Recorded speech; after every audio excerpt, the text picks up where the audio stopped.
Assalamualaikum warahmatullahi wabarakatuh. Baik, sebelumnya perkenalkan nama saya Vanessa Angelika Nena Cantika Putri dengan NIM 2555732 PN 19529. Di sini saya akan presentasikan mengenai materi dari tugas mata kuliah Ekologi Perairan kelas C tentang peran manusia dalam ekosistem perairan. Jadi, pengertian ekosistem perairan, baik tawar maupun laut, merupakan sistem yang sangat penting bagi keberlanjutan makhluk hidup. Manusia memiliki peran besar dalam menjaga keberlangsungan ekosistem, namun juga dapat menjadi penyebab kerusakan bila pengelolaannya tidak tepat. Peran manusia dibagi menjadi dua kelompok besar, yaitu peran positif dan peran negatif. Untuk peran positif manusia dan ekosistem dalam ekosistem perairan, contohnya seperti yang pertama yaitu ada konservasi dan perlindungan habitat. Manusia berperan dalam menjaga ekosistem dengan membentuk kawasan konservasi, melakukan rehabilitasi mangrove, terumbu karang, dan pemulihan kualitas air. Yang kedua ada pengolahan sumber daya berkelanjutan.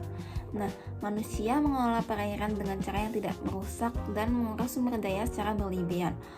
Pengolahan ini memastikan ikan dan sumber daya lainnya tidak habis, jadi bisa digunakan untuk generasi mendatang. Contohnya seperti mengatur musim penangkapan ikan, musim larang tangkap ikan agar ikan memiliki waktu untuk berkembang biak. Yang kedua, penangkapan ikan secara ramah lingkungan, budidaya perairan, dan juga mengatur musim penangkapan ikan. Yang ketiga ada teknologi dan pengelolaan berkelanjutan. Tindakan manusia dalam penggunaan teknologi juga membantu menjaga kualitas perairan.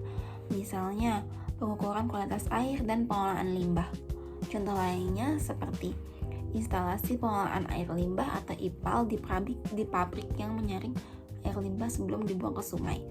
Yang kedua, ada pemantauan kualitas air oleh manusia seperti pH air, suhu, kadar oksigen terlarut, kadar logam berat.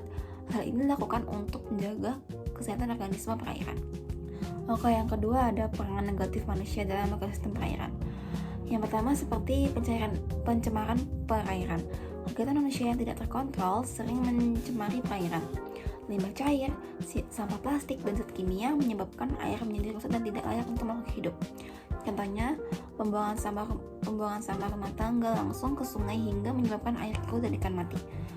Yang kedua ada limbah rumah tangga, industri pertanian seperti pestisida dan pupuk. Ketiga ada sampah plastik yang mencemari laut dan sungai. Yang keempat ada tumpahan minyak atau oil spill. Ini ada contoh kondisi perairan yang tercemar, jadi sangat memperburuk kondisi perairan. Next ada eksploitasi berlebihan. Penangkapan ikan yang berlebih membuat populasi ikan menurun dan mengganggu keseimbangan makanan dalam ekosistem. Contohnya seperti penggunaan bom ikan. Dan ini pada gambar yang bawah ini ada penangkapan menggunakan bom ikan. Dan ada illegal fishing dan juga alat tangkap yang destruktif yang menggunakan racun. Nah, overfishing juga menyebabkan kemunaan spesies tertentu. Jadi penangkapan ikan yang berlebihan, bahkan ikan yang masih kecil-kecil pun juga tertangkap sehingga menyebabkan menurunnya populasi ikan di perairan. Next ada kerusakan habitat. Aktivitas pembangunan dan pembukaan lahan sering merusak lingkungan perairan. Habitat seperti terumbu karang atau mangrove mengalami kerusakan habitat akibat aktivitas manusia.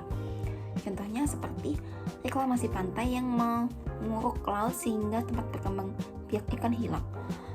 Yang kedua ada pengurukan pantai untuk pembangunan, perusakan terumbu karang, dan juga penggunaan lahan yang menyebabkan sedimentasi di sungai dan danau.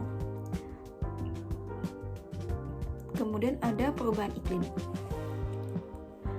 Manusia menyebabkan pemanasan global melalui aktivitas industri, kendaraan, dan pembakaran hutan.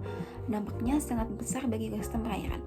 Contohnya seperti peningkatan suhu laut menyebabkan terumbu karang mengalami coral bleaching atau pemutihan karang.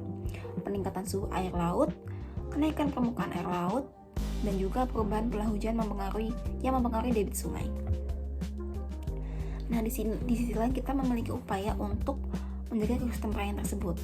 Yang pertama, manusia itu dapat mengurangi kerusakan dengan memperbaiki cara pengolahan limbah, meningkatkan edukasi lingkungan, dan menegakkan hukum. Contohnya seperti hal-hal kecil yang berdampak besar, yaitu gerakan bersih pantai dan sungai yang dilakukan oleh komunitas masyarakat secara rutin.